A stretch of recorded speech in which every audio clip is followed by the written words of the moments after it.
Afrique en tout cas.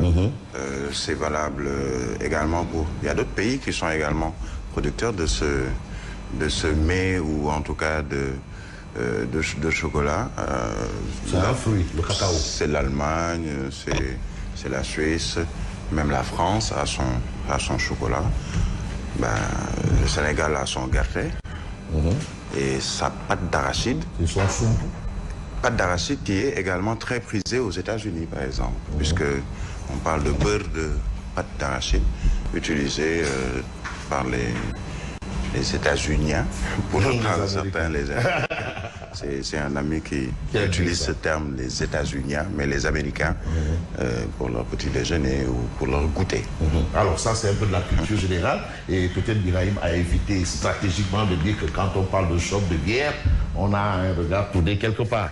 Bon, c'est pas peut-être pour... non, c'est de la culture générale. Où on est cultivé ou on ne l'est pas. Voilà. Alors, on peut commencer par Tribune Quotidienne. À la une du journal du groupe des médias, il est écrit des morts. Ça, c'est une réalité. Des arrestations, des carrières brisées. Et aujourd'hui, Adji contre Ousmane Sonko vers un procès. Il n'y a pas de signe, il n'y a rien et absolument rien. Et on a Adji, Ousmane Sonko vers un procès. Une occasion pour les partis d'apporter les preuves. Aujourd'hui, il est question de preuves. Parce que le débat autour des preuves complique ou bien peut-être grippe la machine. Au niveau peut-être de la confrontation, est-ce que c'est le lieu d'apporter des preuves? C'est une interrogation. Vous savez aussi, la justice a sa manière de fonctionner, a sa manière de vivre et autres. Bon, l'accusatrice veut un procès médiatisé. Ça, c'est ce que retient Tribune. Et puis la vérité éclatera devant et rien que devant la barre. C'est ce que pense Tribune. Parce que Tribune, je rappelle bien le titre, Adji Sarr, Sonko vers un procès. Et puis, la vérité éclatera devant la barre parce que quand même, cette histoire, il y a eu des morts, il y a eu des arrestations, des carrières brisées, parce qu'il faut quand même que ce soit clair. Et ce qui est plus que clair, c'est ce qu'indique le Tribune Quotidien, avec des chiffres, 14 morts, de nombreuses arrestations, des radiations et démissions de fonctionnaires. Donc on a ça. Qu'est-ce qu'on a d'autre? On a une actualité relative, bien entendu, à l'arrestation de Fadilou Keïta de Pastef les Patriotes. Et là, on peut lire le fils de Nafingom Keïta a accusé la gendarmerie. C'est tout ce que je lis. Bon, attendez, Yacine peut reprendre son micro, le temps que je refasse le mien. Yacine. Oui. On peut pas en classe. Le temps que je refasse le mien, hein, parce que... Bon, non, c'est le micro qui a un petit souci avec moi. Ah, ça? Non, ça fait partie des choses qui grippent aussi notre machine. Bon, on va reprendre les choses et vous avez ça. Et on a Vox Populi. Vox Populi qui affiche ce qu'a dit Adji Sarr. Adji Sarr veut aller au-delà de la confrontation. C'est ce que nous dit Vox Populi. J'appelle de tout cœur à un procès public. J'appelle de tout cœur à un procès public. Les Sénégalais le veulent tout comme moi parce que je veux reprendre ma vie. Ça, ce sont les propos de Adji Sarr. À côté, vous avez Fadilou Keïta arrêté sur ordre du procureur. Pastef dénonce une justice à deux vitesses en citant Amath Suzanne Camara. Qu'est-ce qu'il a dit qui soit plus grave que ce que Amath Suzanne Camara a dit et qui est aujourd'hui libre de ses mouvements? C'est le camouflet d'hier qui leur a fait revenir à la charge. Nous demandons sa libération immédiate et sans condition. Ça, c'est un peu la posture, bien entendu, de Pastef les Patriotes. Mais à côté, vous avez l'actualité autour du journaliste Pape Alé Niang. Le journaliste arrêté depuis 3 semaines. La CAP fixe un ultimatum et exige la libération de Pape Alé ce vendredi. Qu'il soit libre ce vendredi. En tout cas, ce vendredi, il sera présenté au juge. Ça, c'est l'information que nous avons eue tantôt. Et tantôt, on a peut-être le journal Walf Quotidien qui révèle violence à l'Assemblée, Macky brandit le bâton. Le bâton. Ça, c'est le titre de Walf Quotidien. Et puis, Walf Quotidien s'arrête sur les déclarations contradictoires devant le doyen des juges. Adji Sarr réclame un procès public. Plus qu'on a dit elle n'a pas parlé, elle n'a rien dit. Et elle a tenu des propos un peu contraires à ce qu'elle aurait dit auparavant. Et aujourd'hui, pour que ce soit clair, Adji Sarr demande un procès public. Mais ce que rend public source A, c'est un peu le questionnaire de Maître El Hadji Diouf. Source A. Parmi les questions de Maître El Hadji Diouf qui ont fâché Ousmane Sonko, leader de Pastef. Révélation exclusive. Et parmi les questions, bon, il y a des questions qu'on peut lire et il y a des questions qu'on ne doit pas lire, ou il y a des questions qu'on peut dire, et il y a des questions qu'il ne faudrait pas du tout. Alors là, pas du tout dire, parce que ça, au moins, on peut lire en silence. Mais je vais peut-être dire une question parmi les questions Kouroubaï Fall. Alors, entre autres questions posées par Maître El Hadji Diouf, quand Adji Sarr te massait, est-ce que tu étais couché? Est-ce que tu étais assis? Maître aussi. Ah, ton tour. Hein? Est-ce que tu étais couché ou est-ce que tu étais assis? Massage. Maître, c'est l'avocat. Bon, est-ce que tu étais point de suspension? Voilà. Quelles sont les différentes formes de massage? Ça, ce sont des questions de Maître El Hadji Diouf qui ont peut-être fâché Ousmane Sonko. Et c'est ce que nous livre Source A. Mais Source A parle également de la réaction au vitriol de Bassirou Diomaye Faye sur l'arrestation de Fadilou Keïta, coordonnateur de Némé Koutour. Bassirou Diomaye Faye de déclarer le procureur de la République a un regard unidirectionnel, orienté vers PASTEF, ses leaders et ses militants. Apparemment, le procureur n'arrête que les militants de PASTEF, les leaders de PASTEF et autres responsables de PASTEF. Donc, il a un regard unidirectionnel. Il ne voit que PASTEF pour mettre les gens de PASTEF au Niouf. Ça, c'est la posture de Bassirou Diomaye Faye. Et puis, on peut voir un peu l'information à lire peut-être à la une de Libération. Alors, Libération révèle le tribunal dans tous ses états. Et en l'état, on peut retenir dans toute cette actualité, Pape Alé Niang face au juge ce vendredi, la CAP prépare une action non conventionnelle. Ousmane Diagne et Papito Kara entendus dans le fond le 13 décembre. Donc vous avez un peu l'actualité autour un peu du temple de Thémis. Leurs avocats déposent une demande de main levée de leur mandat de dépôt après leur audition. Abdou Karim Gueye et professeur Cheikh Oumar Diagne à l'écoute du parquet. Voilà l'actualité. Mais l'autre actualité, c'est par rapport à Fadilou Keïta, à lire dans Libération. Fadilou Keïta, Mohamed Lamine Bara Diop et Oscar Diouf édifiés sur leur sort ce jeudi. Le cadre de PASTEF, les patriotes, arrêté par la SU après une publication. Ça, on a un peu l'explication de fond. Après une publication dans laquelle il évoque, entre autres, une purge ethnique. Les mots sont chargés. Une purge ethnique. Tout en soutenant que Didier Badji et Fulbert Sambou ont été enlevés. J'ai exprimé mes convictions. C'est ce qu'il a déclaré. J'ai exprimé mes convictions. Mais vous avez aussi Bassirou Diomaye Faye qui déclare qu'il a émis une opinion. Ahmed Suzanne Camara a dit pire. Voilà un peu ce qu'on a à la une, bien entendu, de Libération. Mais l'astre de Anne parle de quoi? Je vais peut-être voir le témoin d'abord, parce que le témoin s'intéresse au juge, au doyen des juges, Omar Maham Diallo. Alors, en charge du dossier Adji Sarr Sonko. Omar Maham Diallo, le visage d'une justice à bout de souffle. Ça, c'est le titre du témoin. Entre les frêles mains de ce juge d'instruction repose la paix et la stabilité du pays durant les prochains mois. Donc tout dépend de lui. Omar Maham Diallo a donc la lourde mission de rendre une décision équitable. Ça, c'est ce qu'explique le témoin ce matin. Mais dans le témoin, on a rapport 2020 de l'ARMP, DG du Crous de Thiès. Ça, ouais, il a fait très très fort. Le DG du Crous de Thiès. Il a confondu la caisse du Crous de Thiès à sa poche, probablement.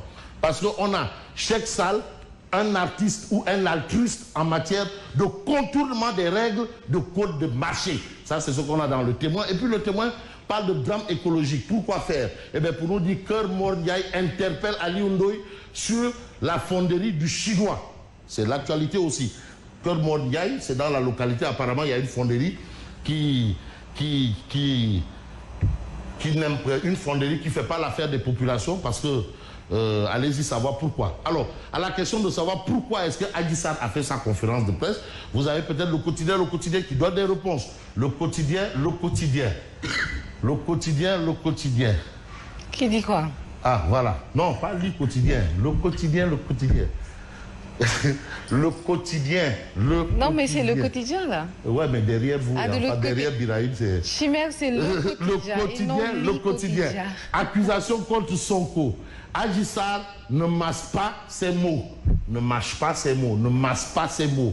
Tu as abusé de moi à plusieurs reprises. Les mots sont clairs. c'est des accusations claires.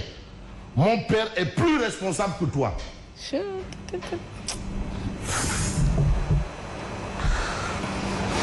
Ça, vraiment, ça commence à aller très vite. Tu sais, quand on match de football, Paris Saint-Germain, Marseille, on dit ça va aller très vite. Un Real de Madrid, Barcelone, ça va aller très vite. Un Inter de Milan, Milan AC.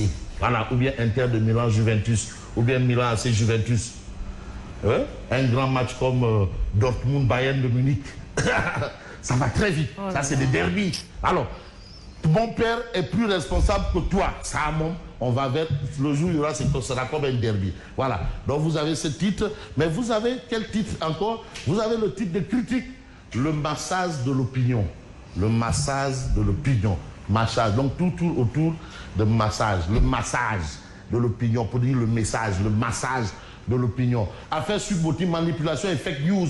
Donc, il y a tout ça dans cette histoire. Voilà, la bataille de l'opinion bat son plein. C'est ce qu'il tente d'expliquer, bien entendu, critique. Et puis critique qui reparle de justement la domination au niveau de la direction des droits humains du magistrat Ngendour aux manettes. Magistrat Ngendour. Et puis vous avez Nyoro Ndiaye, une grande dame. Nyoro Ndiaye. Les dames de fer sur les violences faites aux femmes. Basta. Ça, c'est ce qu'on a. Basta. Et puis basta. Vous avez Pape Mahawa Diouf, le chargé de la commédication de Benno Bokk Yakaar. Ou bien le porte-parole de Benno Bokk Yakaar, si vous voulez, en entretien. Les vérités de Pape Mahawa Diouf, il explique que la véritable menace pour la presse et la démocratie, c'est Yewwi Askan Wi. C'est Yewwi Askan Wi, c'est son point de vue. La violence sur une femme de cette manière montre le niveau de bassesse de l'opposition actuelle. Donc on a la sortie, bien entendu, de Pape Mahawa Diouf. Mais Direct News s'intéresse un peu à la situation de la Poste. On en a parlé, la situation de la Poste. Il y a beaucoup d'entreprises qui vraiment ont des entreprises qui broient du noir. Voilà, compliqué, difficile. On vous dit même qu'il y a des entreprises, j'ai bien aimé l'arrivée du nouveau directeur général de la SAPCO, une société qui est restée, où on est resté des mois sans salaire. Et le monsieur a dit que chaque 25, on va percevoir, vous allez percevoir. C'est de bonnes nouvelles parce que salaire de femme solo. Le salaire est sacré. Il ne faut pas le sacrifier. Le salaire est sacré. Peut-être borom, mais bon, de toutes les façons, gestion de la Poste, le plan de guerre du DG Mohamedou Diaité Kaba Diakité. Tous les indices de performance de la Poste affichent un voyant rouge, ça c'est clair, rouge. Le DG soutient que ces contraintes pourraient être endiguées par l'exploitation judicieuse d'opportunités objectives et extensibles. Donc il sait bien ce qu'il veut, là où il veut aller. Mais tout ça, il faut des moyens. C'est ça aussi la question. Les enjeux de la culture républicaine ignorent les appartenances politiques, religieuses, ethniques ou culturelles au sein de l'entreprise. Alors, Diaité sollicite auprès de l'État que la rémunération de services publics de la Poste soit portée à 12 milliards de francs CFA, conformément au dire des experts. Voilà. Donc, pour sauver la situation, il faut d'abord mettre tout le monde à l'aise. D'abord, il faut que tout le monde soit à l'aise. Que ceux qui travaillent, qui ont des bons chez le boutiquier, règlent leurs bons, leurs dettes. Ceux qui ont des soucis avec leur banque, règlent leurs soucis d'abord. Motiver d'abord le personnel. C'est ce qu'ils pensent. Parce que c'est important. Nécessité d'adapter les instruments de pilotage stratégique aux exigences actuelles. Alors, vous avez un peu son projet de faire de Poste Finance une banque. Il ne faut pas que Poste Finance soit une banque. Une banque. Voilà. Donc, il a déjà une feuille de route, il a déjà des idées. Mais tout ça là... Il a de très bonnes idées. Ah, de très bonnes idées. Maintenant, parce qu'il faut de l'argent. Donc, l'État a la responsabilité légendaire d'injecter des sous pour que la Poste respire un peu. Voilà. Donc, on a le plan de guerre du DG Mohamedou Diaité Kaba. Et puis, vous avez Besby Lojou qui nous parle encore d'une autre compagnie, la compagnie Air Sénégal. Gestion de Air Sénégal, du plomb dans l'aile. C'est la dernière... Non, c'est le dernier bébé, si on voit bien, du Sénégal. Hein. Air Sénégal, c'est le dernier bébé. Voilà. Du plomb dans l'aile. Qui bat de l'aile. Passagers bloqués à New York. Annulation de vol. Absence de communication de la direction. La série noire se poursuit au niveau de Air Sénégal. Voilà. Voilà la situation Air Sénégal. Voilà. Donc, allez-y comprendre ce que ça veut dire, parce que Ça, c'est des choses qui poussent même à ne même pas prendre la compagnie, parce que la régularité des vols, quand même, c'est important. Pour les compagnies aériennes, c'est important. Alors, vous avez cet état de fait. Et puis, vous avez Pasteur sur l'arrestation de Fadilou Keïta, une traque de l'entourage de Tonko. Bon, alors, je vais prendre peut-être Odia aussi, qui a sa manière de voir les choses. Quand c'est important, c'est peut-être Odia. Le foot, c'est fou. On perd en 8e de finale de la Coupe du Monde. Vous avez Aliou Cissé, vous avez le supporter, peut-être le 12e Gaïdé. Le 12e Gaïdé. Et là, je ne vois pas qui c'est. Est-ce que c'est déjà... Et en prime, on gagne les quarts. On dirait que c'est Diatara là derrière lui. Parce qu'on leur a donné la prime des quarts de finale. Les Lions. Ils ne sont pas arrivés en quart, mais on leur a donné cette prime-là. Les 8e de finale. Ananer.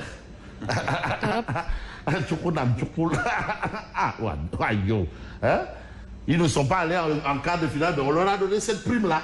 Voilà. Donc s'ils se seraient arrêtés en quart de finale, on leur aurait donné des primes de demi-finale. S'ils seraient allés en demi-finale, on leur aurait donné des primes de finale. S'ils auraient été finalistes malheureux, on leur aurait donné la prime de coupe. Donc c'est ça aussi, hein, c'est une manière de motiver. Hein. Donc cette motivation qu'on fait au Lyon là, c'est la même motivation qu'il faut faire aux travailleurs de la Poste et à la Poste. C'est un peu ça, quoi. Voilà. Et pas que. Et pas que la Poste, il y a d'autres structures là vraiment qui broient du noir, qui tirent le diable par la queue. Par la queue, voilà, qui tirent le diable par la queue. Et c'est important quand même pour moi de dire merci, bien entendu, et bonne continuation. Merci beaucoup également à vous, Fabrice Nguema, et bonne continuation. Et nous passons tout de suite peut-être aux commentaires pour 5 minutes avec Birahim Diadji Touré.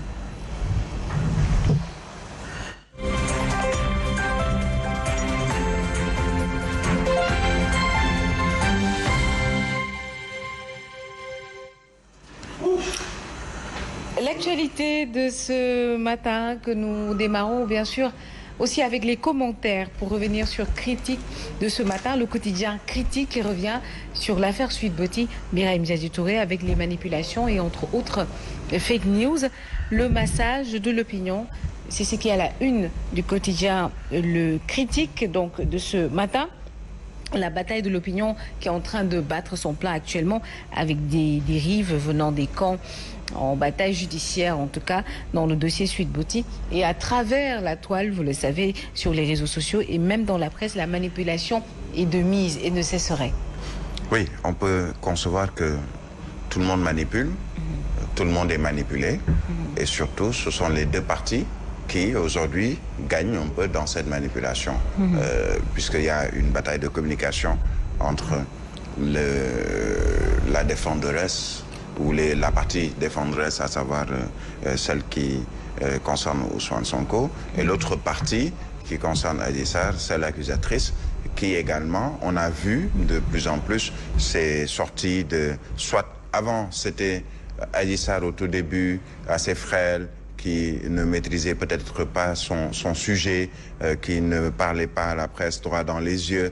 On a vu qu'il y a eu une évolution, surtout il y a eu une sortie hier, par exemple, où elle a presque fait la même chose que Ousmane Sonko, qui était beaucoup plus habitué et plus connu pour ses sorties, notamment à travers les réseaux sociaux, où il faisait des déclarations qui étaient souvent reprises par la presse. On a vu hier une Adji Sarr faire également ce genre de déclarations en apostrophant. On a vu certains journaux même parler de Adji Sarr qui tutoie Ousmane Sonko. Tout cela entre dans un, je dirais pas un jeu, puisque le mot serait un peu mal placé dans ce contexte où il y a eu quand même 14 personnes qui ont perdu la vie, mais il y a quand même un échange sur le plan de la communication entre les deux parties, mais justement pas seulement presse interposée, puisque la presse fait le relais des propos de l'un et de l'autre, mais il y a également les réseaux sociaux.